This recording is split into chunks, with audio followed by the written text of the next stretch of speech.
안녕하십니까, 레피드입니다. 6월 8일 두산 에너빌리티 보도록 하겠습니다. 먼저 증시 보겠습니다.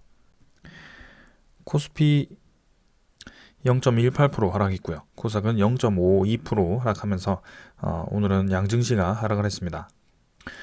오늘은 옵션 만기일이었고요. 네, 분기마다 이루어지는 내마녀의 날이었습니다. 그래서 6월 마지막 옵션 만기일이 진행이 되었고 이제는 3분기 시장으로 진행이 될 것 같습니다.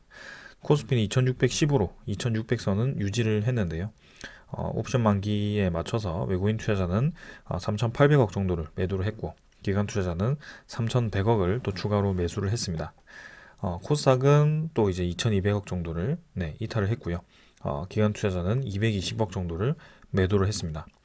그래서 전반적으로 이번 옵션 만기일에는 외국인 투자자와 기관 투자자가 조금 이제 이탈을 하는 모습이 보였었고요.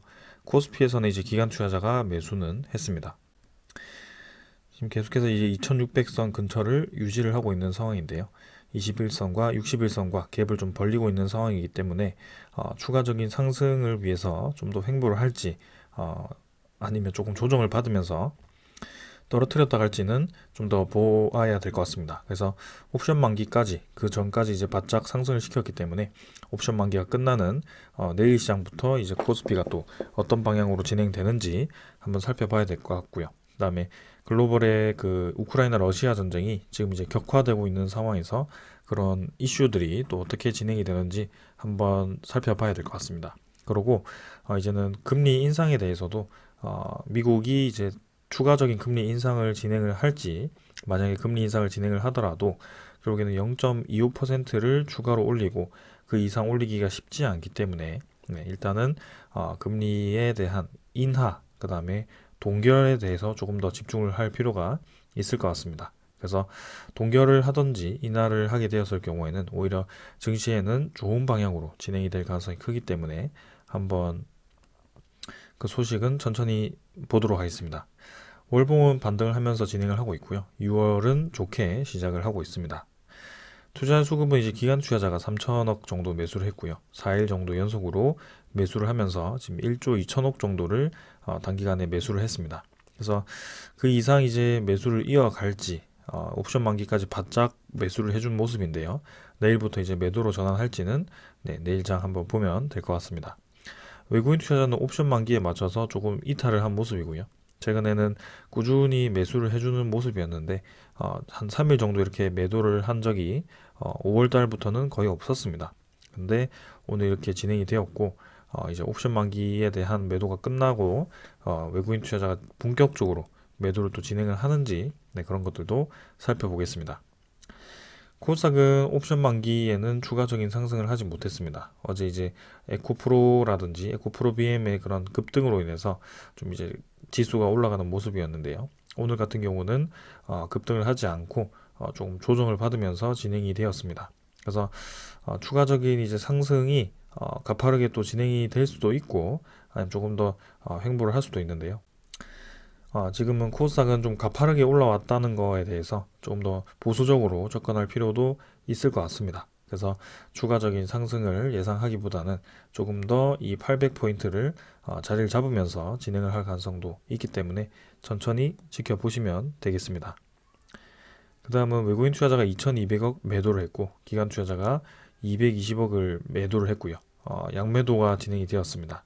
최근에 이제 옵션 만기 전까지는 외국인 투자자와 기관 투자자가 양매수를 좀 진행을 하면서 좀 이제 전반적인 코스닥의 이 물량이 다시 유입이 되는 모습이었는데요.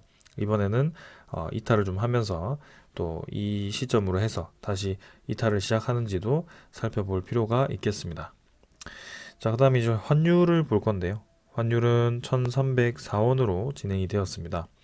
어제 이제 반등을 좀 하다가 다시 이제 하락해서 진행이 되었고요. 6원 정도 하락해서 1304원 진행이 되었습니다. 그래서 아래 꼬리보다 조금 더 하락을 하면서 진행이 되었고요. 점점 이제 저점을 낮춰가는 그런 흐름이 이어지고 있습니다. 고점도 같이 내려가고 있고요. 그래서 좀 이제 이 하락 밴드와 그 다음에 그런 이제 상단이죠. 상단도 이제 점점 낮아지면서 환율이 본격적으로 하락 추세로 진입하는 것이 아닌가라는 생각이 들 정도입니다. 그래서 이번에 121선을 지지를 해서 잠깐 반등을 하더라도 추가적인 하락세가 나올 수 있고요. 만약에 이제 미국이 단기간에 이제 금리를 다시 조금 인상을 시킨다고 한다면 좀 반등을 할 수도 있겠지만 이전처럼 이런 고점을 또 다시 향해 가기는 쉽지는 않을 것으로 보여집니다. 그래서 점점 이제 글로벌 이슈들이 해결이 되고 환율이 떨어지는 방향, 금리가 떨어지는 방향으로 진행이 된다면 점점 이제 낮아지는 방향으로 진행이 될 수밖에 없습니다. 자, 그래서 이렇게 진행이 되었고요. 그 다음에 국채 금리 한번 살펴보도록 하겠습니다. 그 전에 이제 지수 선물부터 보면 미국 증시는 또 보합 진행이 되고 있고요. 유럽 증시도 마찬가지 큰 움직임 없이 보합 진행이 되고 있습니다. 그래서 최근에는 뭐 급등 급락 없이 진행이 되고 있고, 큰 이슈 없이 지금 이제 증시들이 좀 흘러가고 있는 모습입니다. 그래서 내일까지 한번 봐야 될 것 같은데 일단은 큰 움직임 없이 진행이 되고 있다라고 이해를 하시면 되고요. 환율도 1,300원 라인을 근근히 이제 지켜주면서 이어지고 있습니다. 채권 금리 같은 경우는 미국 10년물 국채금리가 3.8%까지 올라갔고요. 조금 이제 올라가는 모습이네요. 단기간에는 살짝 이제 벽을 맞고 다시 떨어지는 모습이었는데 꾸준히 또 이제 상승을 해주면서 전고점을 향해서 가고 있습니다.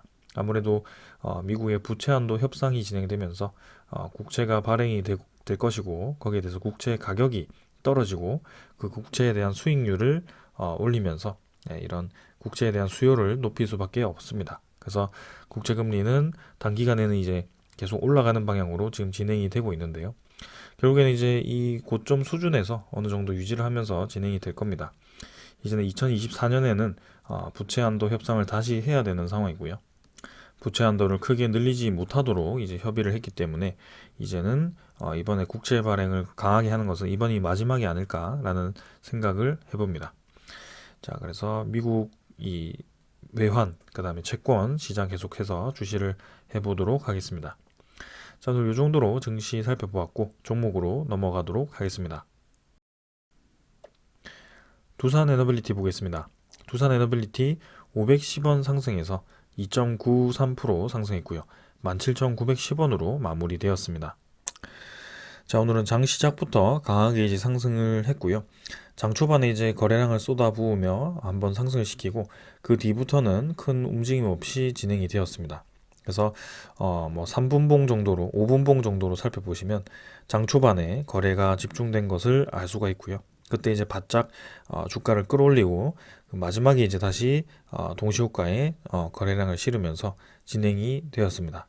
그래서 오늘은 옵션 만기였고요. 거기에 대해서 이 주가가 추가적으로 상승하면서 좋게 마무리가 되었습니다. 시간의 거래는 17,930원으로 20원 정도 추가로 상승했고 이 거래량 자체도 평소와 거의 유사한 수준으로 진행이 되었습니다. 일별 거래량은 829만 주로 전날보다는 더 증가를 했고요. 점차적으로 증가를 하면서 옵션 만기까지 잘 마무리가 되었습니다. 그래서 최근에는 뭐 3% 이상 크게 올리지 않으면서 계속해서 뭐 야금야금 올리는 모습이었고요. 결국에는 15,000원 저점을 찍고부터 줄곧 이렇게 상승을 시켜서 단기 상승을 좀 강하게 진행을 했습니다. 그래서 7거래일 연속 양봉을 띄우면서 이렇게 상승을 시켰고요. 내일 이제 옵션 만기가 끝나고 새로운 장이 열렸을 때 움직임이 어떨지 한번 살펴보는 것이 좋겠습니다. 그래서 오늘 이 거래량과 이런 상승은 사실 옵션 만기에 대한 특수한 이해관계 때문에 형성되었을 가능성도 충분히 있기 때문에 아직까지는 조금 더 시장을 지켜봐야 된다라고 말씀을 드리겠습니다. 이전에도 이제 이렇게 옵션 만기 때마다 제가 상승을 했다라고 말씀을 드렸고요. 정확한 패턴으로 이렇게 동일하게 패턴이 유사하게 이번에도 진행이 되었습니다. 그래서 5월 옵션 만기 때는 사실 웨스팅하우스에 대한 소송건으로 이렇게 하락을 진행을 했었는데 6월 옵션 만기 때는 이전 3월과 4월과 유사하게 진행이 되면서 옵션 만기까지 끝까지 이제 밀어 올리면서 진행이 되었습니다. 근데 통상적으로 그 옵션 만기가 끝났을 때 하락을 좀 시작했는데요. 이번에도 이제 똑같은 흐름으로 진행이 될지 아니면은 이 정도에서 추가적인 상승을 진행을 시킬지는 내일 시장부터 한번 살펴보는 것이 좋겠습니다. 이전과 좀 다른 점은 마지막에 이제 피크 거래량을 2천만 주 가까이 터트리면서 좀 이제 옵션 만기를 마무리를 했다면 이번에는 거래량을 크게 증가시키지 않고 진행을 시켰다는 점인데요. 어떤 움직임이 나올지는 한번 지켜보겠습니다. 그래서 이렇게 오르락 내리락을 하면서 결국에는 한 6개월 이상 거의 1년 가까이를 횡보를 했고요. 그죠? 그래서 뭐 저점을 찍고 올라오는 때부터 한다면 한 6개월, 7개월 정도 횡보를 한 것 같습니다. 그 기간 동안 결국에는 두산 에너빌리티에 대한 MSCI 리밸런싱이 진행이 되었고 그 MSCI 리밸런싱이 5월 31일자로 이루어졌기 때문에 그 이해관계는 끝났다라고 볼 수 있습니다. 그래서 그런 MSCI 물량 확보라든지 그런 보유 비율 변경에 대한 물량 확보를 위해서 이렇게 군매도를 주로 쳤다라고 한다면 이제는 그런 움직임이 없을 수 있고요. 지금은 이전과 같이 이렇게 하락하기보다는 좀 이제 자리를 잡던지 크게 하락시키지 않고 추가적인 상승이 나올 수도 있다라고 좀 볼 수 있습니다. 그래서 내일 시장과 다음 주 시장 정도를 살펴보면 대충 이제 어떤 움직임으로 흘러가는지 알 수 있을 것 같고요. 지금은 5일선과 21선 모두 이렇게 가파르게 올라가면서 진행이 되고 있습니다. 양봉으로 본다면 뭐 이렇게 벌써 17,400원을 돌파를 하면서 진행이 되었고요. 우리가 최상의 시나리오로가 생각하는 그 시나리오대로 진행이 되었습니다. 그래서 양운구름과 음운구름 사이를 지금 뚫고 이 주가가 뻗어나온 상황이고요. 여기서 어렵게 뚫고 나왔기 때문에 쉽게 이제 떨어뜨리지 않고 반등을 할 수 있는 그런 바닥 라인을 다지는 것도 좋을 것 같습니다. 그래서 이 17,400원을 이제는 아래로 뚫지 않고 좀 이제 다져와 가면서 추가적인 상승을 노려보는 것도 좋을 것 같습니다. 자, 그래서 좋은 흐름으로 진행이 되었고요. 투자 수급은 기관 투자자 62만 7천 주, 외국인 투자자가 172만 주를 매수하면서 또 마지막까지 이렇게 수급을 집중시키면서 매수를 하는 것을 볼 수가 있었습니다. 이전에도 똑같았거든요. 4월 달에도 옵션 만기 때 이렇게 매수를 집중시키는 모습이 보였고 3월 달에도 옵션 만기쯤 해서 수급을 집중시키는 것을 볼 수가 있었습니다. 요때네요. 그래서 이렇게 매수를 진행해 주면서 물량을 확보하는 모습이 보였고요. 이번에도 그렇게 좀 진행이 되었습니다. 그래서 외국인 투자자가 5월 19일부터 지금 6월 8일까지 지속적으로 계속 매수를 해 주었고요. 지금 이 매수 수량만 합치더라도 500만 주 이상 될 것으로 보여집니다. 그래서 상당히 많은 물량을 확보를 한 상황이고요. 이제는 기관 투자자까지 이렇게 매수를 집중하면서 좋은 움직임이 나왔습니다. 자, 이건 이제 옵션 만기 특수라고 한다면 이제 내일부터 다음 주까지 수급을 한번 살펴보면 어떻게 흘러갈지 알 수 있을 것 같고요. 아무래도 집중 매수를 했기 때문에 조금 차익 실현을 하면서 매도도 나올 수 있는 부분이 있습니다. 그래서 우리가 주요하게 생각하는 그 저항 라인, 그죠? 17,400원이 이제는 지지 라인이 되어서 그 지지 라인 형성을 해주면 좋을 것 같고요. 조금 천천히 한번 지켜보도록 하겠습니다. 여기서 뭐 추가적인 거래량이 또 터지면서 올라가주면 더 할 나위 없이 좋은 상황인데 지금은 단기간에 6일 연속 올라온 상황이기 때문에 어쩔 수 없는 조정도 생각을 해야 됩니다. 그래서 조금 내일 시장과 한번 그 다음 주 시장 지켜보도록 하겠습니다. 금융투자는 5만 6천 주, 보험이 8만 2천 주, 투신이 17만 4천 주, 연기금 투자자가 26만 주를 매수하면서 이렇게 기관 투자자가 모두 매수를 진행했고요. 투신 투자자는 특히 5월 31일부터 해서 지금 6월 8일까지 또 바짝 이렇게 6일 연속 매수를 해주는 모습입니다. 그래서 그동안 매도를 열심히 진행했다가 또 이렇게 옵션 만기 전에 매수를 해주는 모습인데요. 그 이후에도 계속 매수를 하는지 지켜보겠습니다. 연기금 투자자도 이제 옵션 만기에 맞춰서 26만 주 이렇게 매수를 해주었는데 계속 진행이 되는지도 살펴보겠습니다. 자, 그래서 아쉽게도 이제 18,000원까지는 바짝 올리지는 못했지만 조만간 이제 18,000원까지 도달할 수 있을 것으로 기대를 좀 해보고요. 이전과 같이 이렇게 다시 한번 하락한다라고 볼 수도 있지만 사실 이 큰 하락은 굉장히 특수한 상황이었습니다. 5월에 MSCI 리밸런싱을 앞두고 약간 의도적인 그런 웨스팅하우스에 대한 악재가 쏟아졌고요. 그 이후에도 이렇게 바짝 올리는 모습을 보았을 때는 결국에는 그 웨스팅하우스에 대한 소식 자체가 이 주가에 큰 영향을 주지는 못했다라는 것입니다. 그래서 지금 이 종가를 기준으로 했을 때 웨스팅하우스 소식이 나왔던 그 수준과 거의 동일하게 주가가 다 회복이 되었습니다. 그래서 결국에는 지금 주가로만 따져본다면 해프닝으로 끝난 상황이죠. 그래서 그런 악재 소식을 듣고 손절을 한 분들이라면 지금 굉장히 많이 후회를 하고 있을 것으로 보여집니다. 이 외국인 투자자도 마찬가지입니다. 네, 이렇게 수급을 한번 쭉 떨어뜨리면서 주가를 끌어내렸다가 그 수급을 그대로 다 이렇게 다 회복시키면서 마무리를 진행했습니다.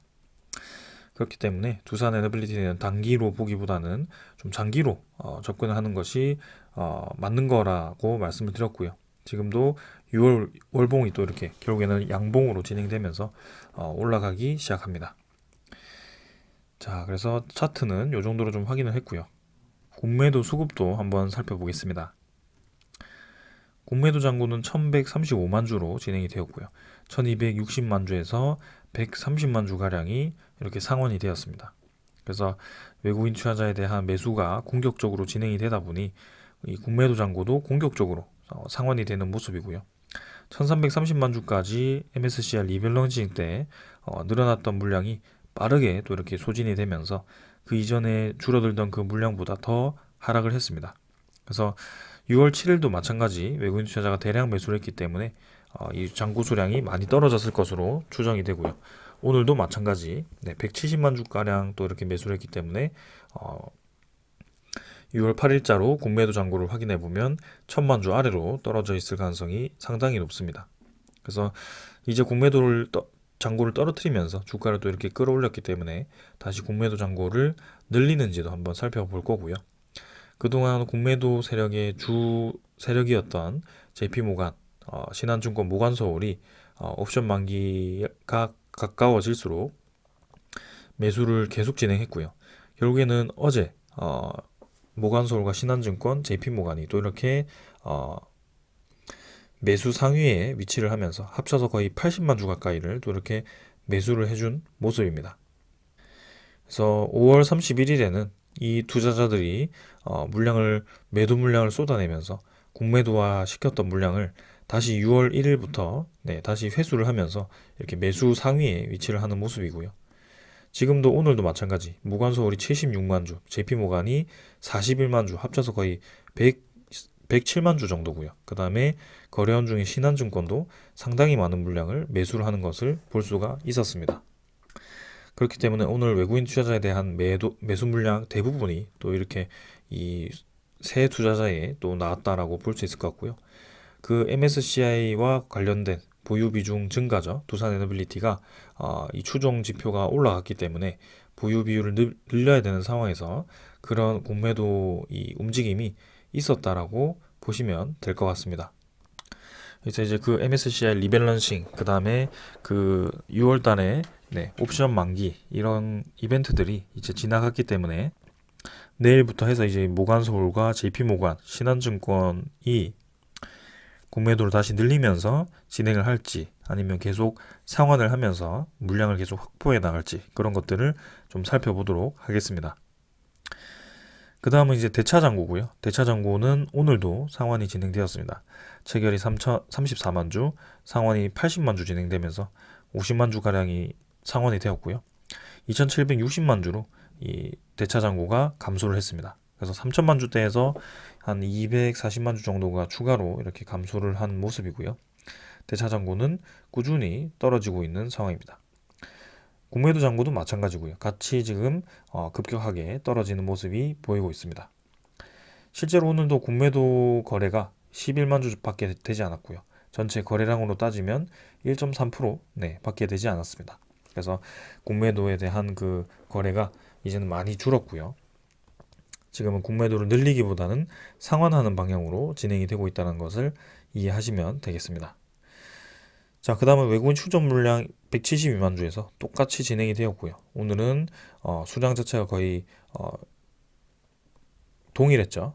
거의 100자리까지 똑같을 만큼 큰 변화가 없었습니다. 중요한 것은 이제 전날도 그렇고 전전날도 그렇고 계속 지금 한 12거래, 13거래일 연속 지금 매수를 해주면서 외국인 보유율이 12.9%까지 증가했습니다. 12.8%에서 지금 12.9%까지 증가를 했습니다. 결국에는 최근 이 5월 19일부터 지금 오늘까지의 외국인 투자자에 대한 매수량이 약 600만 주가량 진행이 되었다고 이해를 하시면 됩니다. 공매도 잔고도 그만큼 쭉쭉 줄어들고 있는 상황이고요. 그래서 자, 오늘까지는 그런 옵션 만기에 맞춰서 그 다음에 보유 비율을 늘리기 위해서 진행이 되었다라고 한다면, 자, 이제 내일부터는 새로운 장이 열리기 때문에 그 두산 애너빌리티에 대한 가치에 대해서 평가받는 그런 시장이 될 것으로 보여집니다. 그래서 내일부터 어떤 움직임을 보이는지 한번 살펴보도록 하겠습니다. 자, 이런 수급과 그런 차트는 다 확인을 했고요. 오늘 두산 애너빌리티 소식 전해드리도록 하겠습니다. 자, 먼저 전해드릴 소식은요. 두산 애너빌리티에 대한 목표가가 또 상승을 했습니다. 최근에는 NH투자증권에서 두산 애너빌리티를 좀 집중해서 이렇게 목표가를 내고 있는데요. 내용을 보시면 두산 애너빌리티가 대형 원전 본계약은 하반기부터 시작되며 추가 수주가 예상보다 빠르게 이어질 것으로 예상을 했습니다. 그 다음에 소형 모듈 원자로 SMR로 이어지는 중장기 방향성으로 원전 부문의 기업 가치가 우상향할 것으로 진단했고, 투자 의견은 매수로 하고 목표 주가는 기존 2만원에서 22,000원으로 10%를 상승했습니다. 최근에 이 NH투자증권이 지속적으로 두산 애너빌리티에 대한 목표가를 높이고 있는 상황이고요. 이번에 추가적으로 목표가가 올라가면서 단기간에 추가적인 상승이 또 예상이 되는 상황입니다. 자, 내용을 좀 더 자세히 보면 대형 원전은 유럽 중심으로 한국전력과 웨스팅하우스의 수주 확대, 그 다음에 SMR은 미국 중심으로 뉴스케일 파워와 엑스에너지의 프로젝트 본격화가 나타날 전망이라고 밝혔다고 합니다. 자, 여기서 중요한 점은 지금 한국전력은 우리나라 한수원과 이제 양대 산맥이죠. 한국전력 안에는 이제 한수원도 포함되어 있기 때문에 그게 한국전력으로 이제 표현을 한 것 같은데요. 웨스팅하우스의 수주 확대도 지금 주목을 했습니다. NH투자증권이요. 그래서 이번에 이제 두산 스코다 파워도 미국의 에너지부와 그 체코가 협의를 할 때 참여를 했던 만큼 지금 웨스팅하우스가 수주를 하는 것이 두산 애너빌리티의 직접적인 그런 주기기 수주가 진행될 가능성이 있다라는 것을 이렇게 암시를 한 것 같습니다. 그래서 웨스팅하우스에 대한 수주 확대도 지금 두산 애너빌리티의 호재로 지금 작용을 하고 있다는 것을 여러분들이 이해를 하시면 되겠습니다. 그 다음에 SMR은 뭐 당연히 잘 아시다시피 뉴스킬 파워와 엑스에너지의 그런 프로젝트 본격화로 점점 이제 확대되는 시장에 대해서 수혜를 보는 것이고요. 그리고 우리가 가장 주목했던 폴란드 본계약이죠. 3분기에 올해 3분기에 폴란드 본계약을 시작으로 내년 3반기에는 체코의 우선 협상자 대상이 선정이 마무리될 것으로 보인다라고 합니다. 그래서 23년 3분기에 지금 폴란드 계약을 한다라고 한다면 지금 이제 6월 달인데 3분기라고 하면 7월, 8월, 9월입니다. 그래서 조만간 이제 그 본계약에 대한 체결을 할 수 있다라는 것을 NH투자증권이 주목을 한 것 같고요. 원래는 이제 소식대로라면 7월 달에 폴란드 원전에 대한 부지 타당성 조사를 하게 됩니다.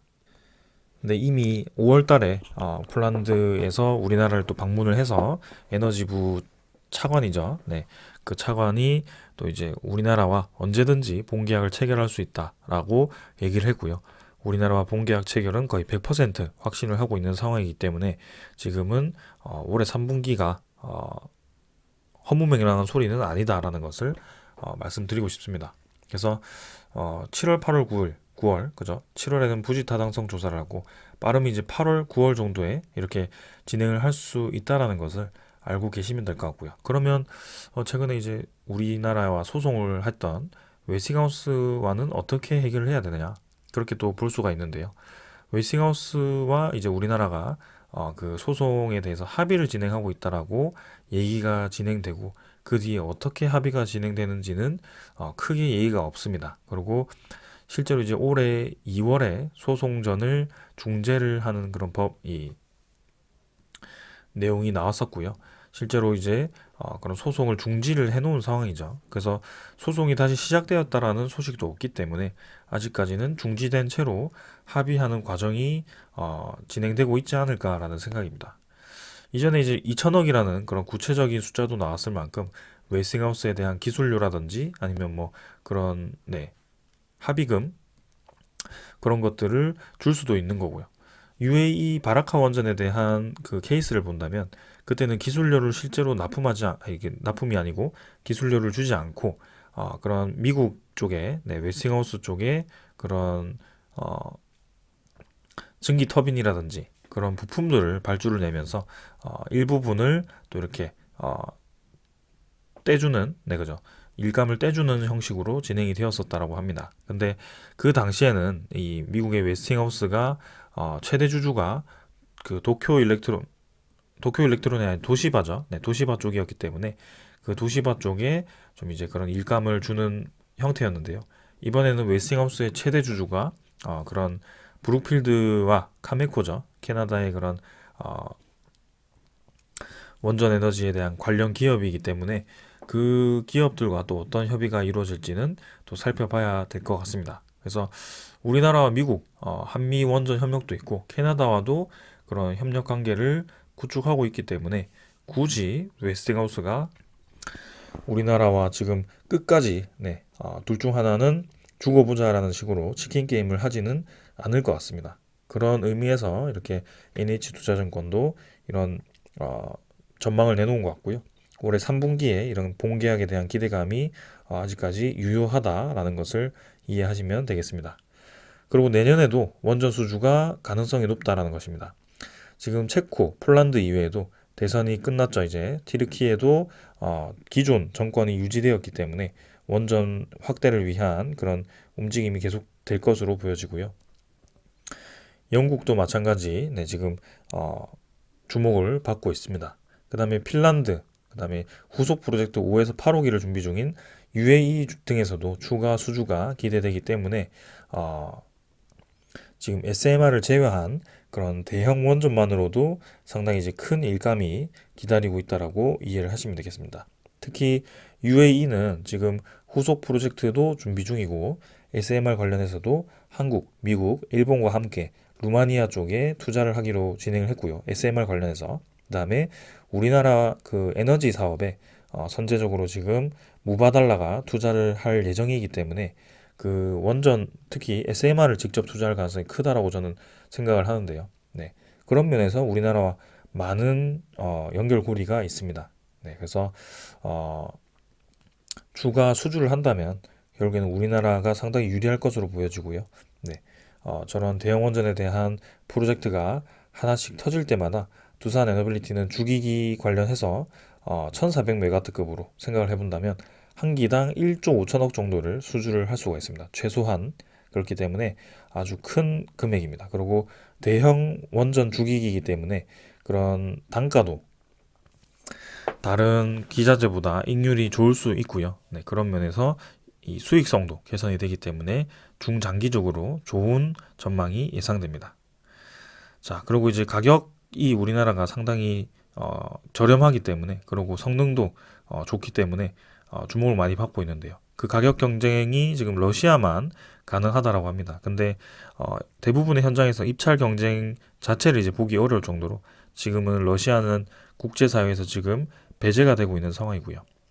SMR도 마찬가지 지금 수주도 가시화에 접어들었고 DO에 따르면 미국은 2030년부터 본격적으로 SMR 생태계를 육성할 전망이라고 합니다. 그래서 원전으로 생산한 그런 에너지가 이제는 전기료가 이제 할인이 되면서 원전 에너지에 대한 그런 이 가속화가 계속 진행이 될 것으로 예상이 됩니다.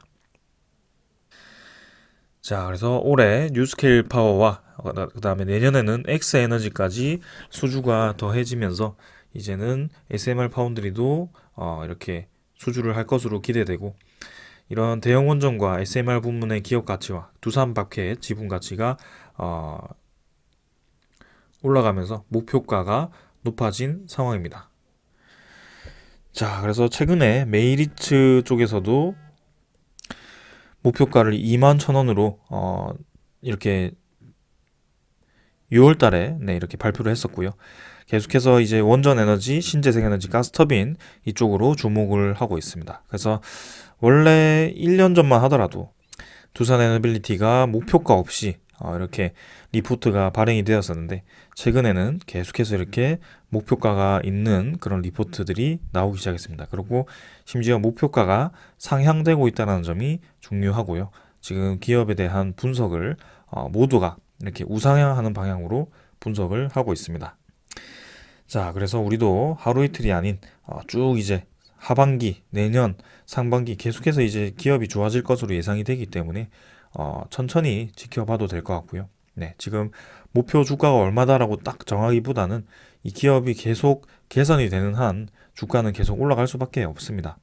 근데 그 기업이 개선된다라고 하는 것도 어제도 이제 제가 본격적으로 말씀드린 것이 2024년, 2025년, 2026년, 7년 이렇게 두산 에너빌리티에 대한 해상풍력 시장도 급속도로 성장을 하고요. SMR 시장도 급속도로 성장하는 시기입니다. 그렇기 때문에 사실상 이제 올해 투자를 끝낸다라고 생각을 하기보다는 내년에도 이 두산 에너빌리티에 대한 투자를 지속할 수 있는 그런 소스들이 상당히 많기 때문에 저는 천천히 좀 접근을 해보려고 합니다. 너무 이제 심심하다라고 한다면, 만약에 이제 단기 급등을 해서 우리가 목표하는 대충이라도 이제 3만 원 정도로 생각을 하고 있죠. 그래서 그 가격대에 온다면 일부 이제 익절을 하고 조금 이제 주가가 다시 떨어졌을 때 매수를 하는 전략도 있습니다. 그렇기 때문에 지금 뭐 17,000원, 뭐 19,000원을 간다라고 한들, 21,000원을 간다라고 한들 결국에는 우리에게는 큰 중요한 이벤트는 아니라는 점입니다. 그래서 우리는 결국에는 우상향할 것을 알고 있고 이 기업에 대한 상황에 대해서만 계속 분석을 하고 주목을 해보면 좋을 것 같습니다. 자, 그래서 목표가는 이제 상승되었다라고 말씀을 드렸고요. 그 다음에는 이제 SMR 관련해서 우리나라가 계속해서 밀어주고 있습니다. 지금 이제 전 세계적으로 SMR 시장을 상당히 좋게 보고 있습니다. 2030년대에는 이제 2035년까지 시장 크기가 총 630조 정도로 추산이 되고 있고요. 매년 성장률이 상당히 큰 상황입니다. 그렇기 때문에 많은 국가들과 기업들이 이 SMR 개발에 대해서 지금 몰두를 하고 있는 상황이고요.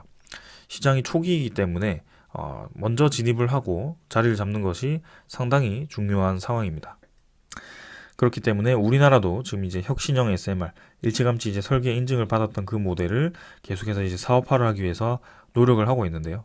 아무래도 정부 차원에서만 투자를 하게 된다면 좀 이제 뒤처질 수 있기 때문에 민간 합동을 통해서 SMR 얼라이언스를 출범시킨다라고 발표를 했습니다. 6월 중에. 그래서 사업 개발과 제도 정비를 통해서 이제 세부 과제를 수행하고 그 다음에 협회로 전환해서 수요 기업을 모집하겠다라는 발표를 했습니다.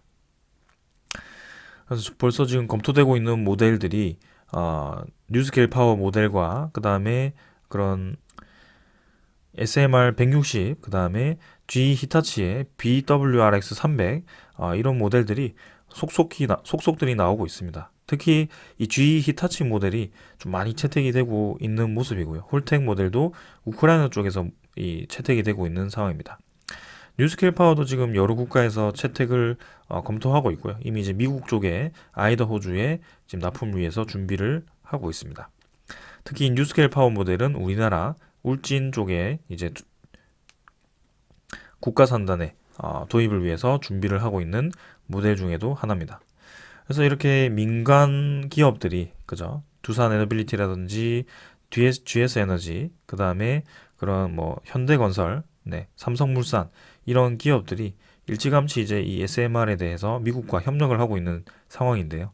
그것을 이용해서 SMR 얼라이언스를 통해서 이 민간 기업에 대한 그런 제조 기술과 우리나라의 그런 기술력을 합쳐서 더 빠르게 한번 개발을 해보자라는 뜻에서 이렇게 민간 협력을 추진하고 있는 것으로 보여집니다. 그래서 합작 원자로죠. 합작 원자로를 만든다라고 하고요. 기술을 이제 민간에 이전시켜서 이 원자로를 더 개선시키겠다라는 것입니다. 그래서 3년간 550억 원을 투자해서 열 공급용 고온가스로 기술을 신속하게 확보하고 이후 다른 SMR 유형으로도 확대를 하겠다라고 이렇게 협의를 했다라고 하고요. 특히 원자로 관련해서 기업이라고 한다면 우리나라 유일하게 두산 에너빌리티밖에 없습니다. 아주 독자적인 기술이기 때문에 두산 에너빌리티와 협력을 한다라고 생각을 하셔도 될 것 같고요. 네, 그래서 정부 차원에서 이런 SMR을 이제 산업 공정열이라든지 수소 생산과 그런 해수 담수화 시장에 같이 이제 투입을 하겠다라는 그런 포부를 가지고 있고요. 이 SMR 노형 기술을 사업화에 관심과 그런 투자 의지가 있는 기업에 이전을 하고 추가로 필요한 기술을 이제 민간이 공동 개발을 하자라고 이렇게 진행을 했습니다. 그래서 정부 차원에서 지금 SMR 기술을 밀어준다라는 것이고요. 정부도 밀어주고 지금 창원 특례시도 두산 에너빌리티와 이렇게 직접 MOU 체결을 하면서 SMR 산업 육성 상생 협력을 하기로 진행했습니다. 이 시도 그렇고 도도 그렇고 국가도 그렇고 지금 두산 에너빌리티에 대한 이 SMR 기술 원자로 생산 기업 유일한 기업이기 때문에 당연히 주목을 받을 수밖에 없습니다. 이제 국가 산단이 이제 지정되었기 때문에 새로 이제 원자력 관련 국가 산단을 건설 추진을 하고 있는 상황에서 지금 이제 이런 두산 에너빌리티와 힘을 합쳐서 SMR 파운드리를 이제 위한 그런 생산 기지를 짓겠다라는 것이고요. 지금 이렇게 연간 그죠? 캐나다 SMR 위원회는 2030년에서 2040년 연간 135조 원씩 이렇게 신규 이 SMR이 예상이 된다라고 하고요. 영국도 마찬가지 SMR 시장을 2035년까지 비슷하게 예상을 했습니다. 그만큼 시장이 빠르게 매년 크게 성장을 할 것으로 기대가 되고요. 그 중심에는 두산 에너빌리티가 있다는 것을 강조를 드립니다. 자, 그래서 지금 이 두산 에너빌리티에 대한 목표가 상승과 이런 정부 차원에서의 그런 지원, 시 차원에서의 지원이 굉장히 인상 깊고요. 네, 주가는 당연한 수준으로 올라가고 있습니다. 결국에는 뭐 MSCI라든지 뭐 국매도라든지 옵션 만기라든지 그런 이해관계에 대해서 주가가 이렇게 오르락 내리락을 했겠지만 장기적으로 보았을 때는 이미 두산 에너빌리티는 추세 전환이 시작되었고 그 과정 속에서 재무 개선을 위해서 유상증자 블록딜 그렇게 진행을 했더라도 결국에는 그런 물량들이 다 소화되고 기업이 정상화되는 시점이 지금 이제 왔다라는 것입니다. 그래서 추가적인 유상증자를 하지 않아도 현금을 확보할 수 있는 충분한 기반이 마련이 되었고 두산 에너빌리티 아래에 있는 두산 밥캣이 최근에 전성기 수준으로 지금 진행이 되고 있습니다. 전성기죠 이미. 그래서 지금이 전성기이기 때문에 더 할 나위 없이 좋은 조건입니다. 그래서 그룹의 부활과 두산 에너빌리티에 대한 부활을 앞세워서 주가도 결국에는 이 명분 삼아 올라갈 날이 머지않았다라는 것을 말씀을 드리면서 오늘 영상도 여기까지 하도록 하겠습니다. 자, 오늘은 여기까지 하고 마무리하고요. 내일 이제 금요일 시장인데 또 어떻게 형성이 되는지 한번 살펴보도록 하겠습니다. 감사합니다.